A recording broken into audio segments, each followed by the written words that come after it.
Hello and welcome to day 6 of your natural breathing challenge. Today we are focusing on one of the most important aspects of breathing retraining and retraining your breathing pattern, which is 360 diaphragm breathing, not just in lying this time, but also in sitting. Your diaphragm is your primary breathing muscle, which means it's the main muscle of breathing. Your upper chest muscles are not the main muscles for breathing. They act as what we call accessory muscles of breathing. So they assist and they tend to be utilized more when we're exerting ourselves and exercising. But at rest, your main muscle should be from your diaphragm. Now, before we go into your breathing retraining, let's just go through some of the science of diaphragmatic breathing. So your diaphragm, it's a dome-like muscle. Almost think of it as the middle aspect of this coffee plunger here. And it just sits underneath the bottom of our sternum, connects into those lower ribs, and also posteriorly from behind as well to the lower ribs and also the upper part of our lower back. When you breathe in, the diaphragm activates and it descends, it lowers. That's an active movement that also creates expansion in the pelvic floor, and the pelvic floor releases and softens. Then as we breathe out passively, the diaphragm returns back to a rested position.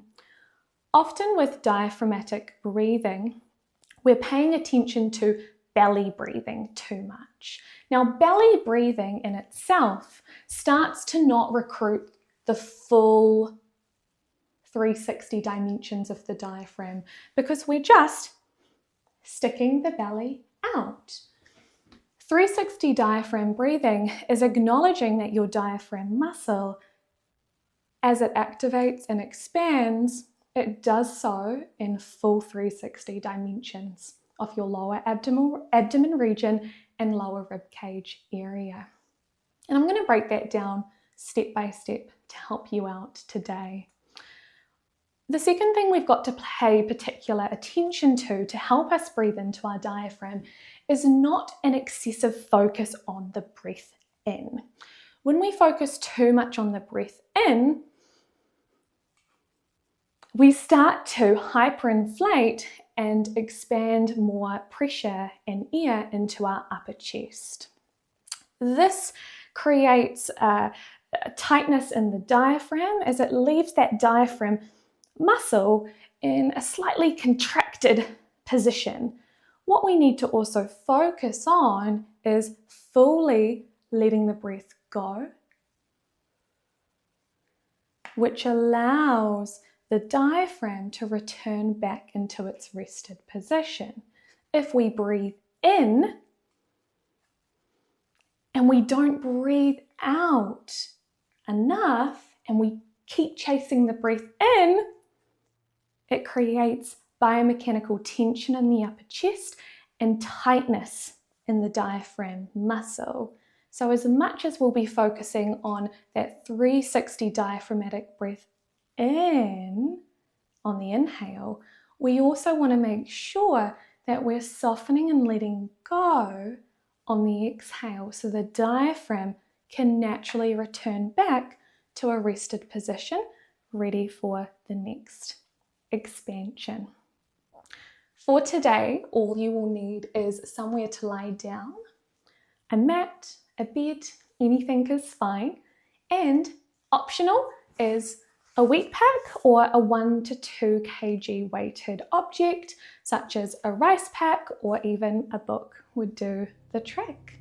So, meeting me in lying down on your back with your knees bent.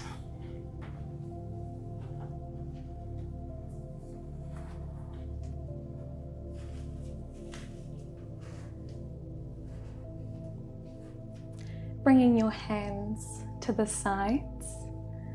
Lovely. And just taking a moment to connect into your body. Feeling your head, which feel free to prop your head up onto a pillow if you feel like that helps your body soften more. And just scanning towards your shoulders, feeling the weight on your belly. Feel your feet grounded into the floor.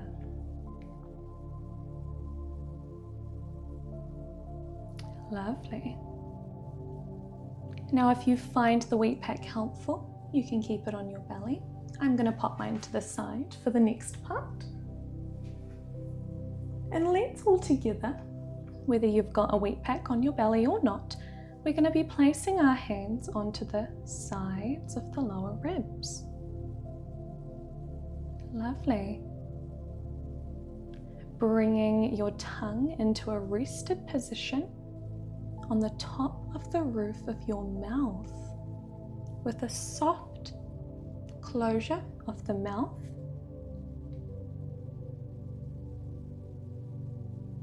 When our tongue is in a rested position at the roof of the mouth, it helps to open up the nose and facilitate that lovely nose breath into the diaphragm.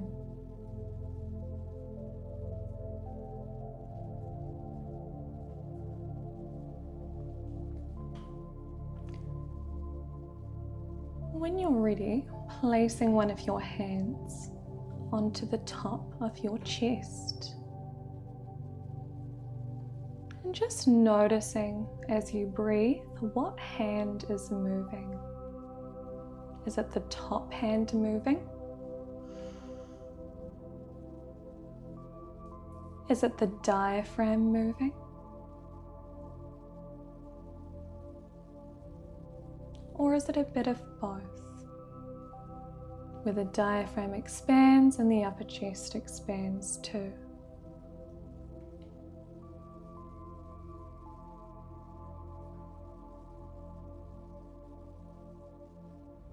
Placing your hands back onto the side of your lower ribs.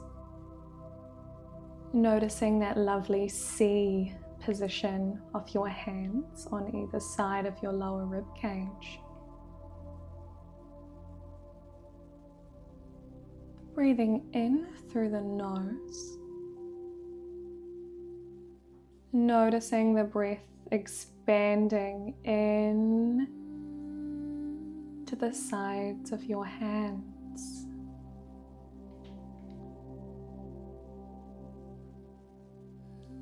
Fully breathing out with me when you're ready, out through pursed lips like you're blowing out a candle. Breathe out, melt the chest.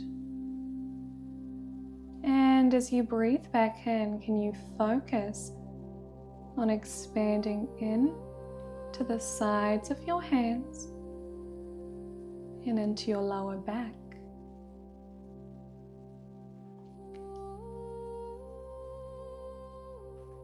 You may wish to give a little bit of feedback onto the sides. And what I mean by that is as you breathe out,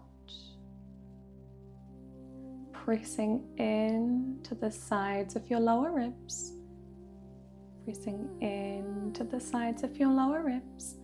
Lovely, holding the hands there. Now using that as feedback to breathe into the hands and below the hands.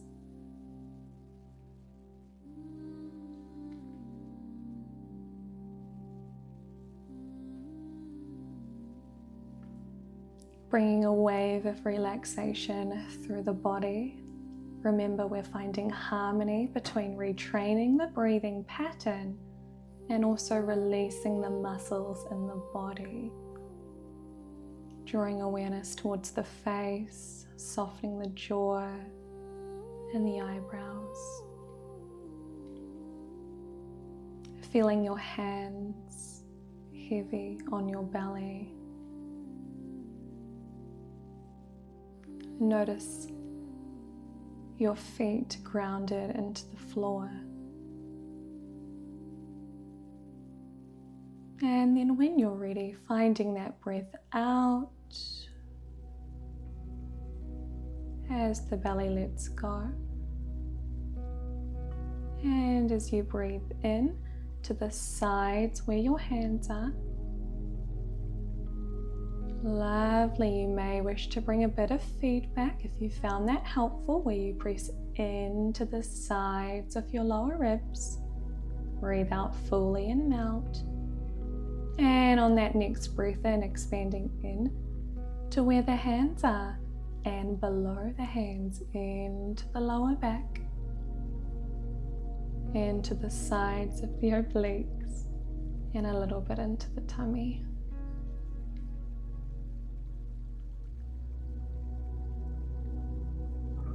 Beautiful. Oh, that's my tummy rumbling. That's because I just had breakfast.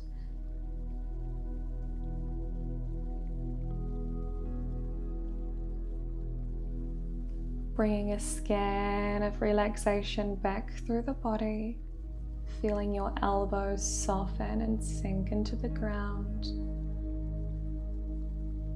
Your hands melting on your body. And just picturing that coffee plunger that you saw before of the diaphragm, where you breathe in, doesn't require a lot of effort. It expands down 360, the full circular approach.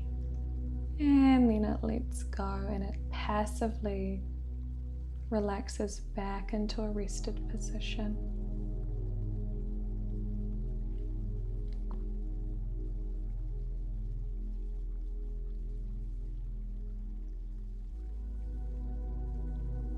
May find that your body gives you signals and your brain gives you signals to take big breaths and yawns and sighs. Just try to swallow softly. Focus on the breath out and sitting in that air hunger for as long as you can tolerate, focusing on letting go on the breath out and connecting into that lovely 360 diaphragm breath as you breathe in.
Then when you're ready, taking your time to come into a seated position. No rush, or you'll get a head rush if you get up too fast. If you feel a little bit lightheaded, that's normal when we're changing from a lying down posture to a seated posture. And also when we diaphragmatically breathe, it can also lower our blood pressure and connect us into our rest and digest nervous system. And your body is just adjusting to that, which is really good.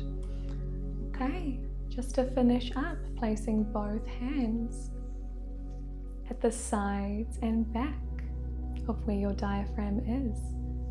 I like to bring my hands to the front, my thumbs to the front, and then my fingers spanning behind my lower back. Lovely. Feel the face and the shoulders let go. Can you connect into that sideways expansion into your hands, and remember to let go and breathe out fully without forced. So we don't need to go, we just softly breathe out. Find that soft pause, and then as you expand in to the sides where your hands are, you'll feel a little bit of movement from behind, swaying a bit from side to side to let tension go in the body, expanding into the sides, and then let that exhale happen naturally. Soften the body. Beautiful. If you find the sitting diaphragmatic breathing a bit tricky and it's hard to feel the movement in where your hands are, it's okay. We're only at day 6. Focus on the lying down version, and when you're sitting, the breathers reset. But when we place our hands behind our back or to our sides, or we lean forward a little bit, that actually helps us connect into our diaphragm. So by going into any of these diaphragm body positions, you'll also notice as you breathe out, let go of body tension, and then connecting in to that 360 expansion of the diaphragm, letting it go. It will get easier with practice. Remember to soften the body on the breath out. Don't force it or make it noisy. The exhale should be soft and quiet. And just know that your mind-muscle connection to your diaphragm and the strength of the muscle will improve with practice. Start lying down if you need to place your hands behind your head at the beginning. Do that, and then let's see if we can get you breathing into your diaphragm more naturally now, with your hands by your side and on the side of your lower ribs. You should be so proud of yourself today. The mind-muscle connection to your diaphragm will keep getting stronger. I am so excited to connect with you on day 7, which would be our first week of the natural breathing challenge. Remember, be kind to yourself. Let the body go and trust your body, that your diaphragm is expanding and it doesn't need you to force it too much. Let it happen. Use the feedback from your hands. You've got this. I believe in you.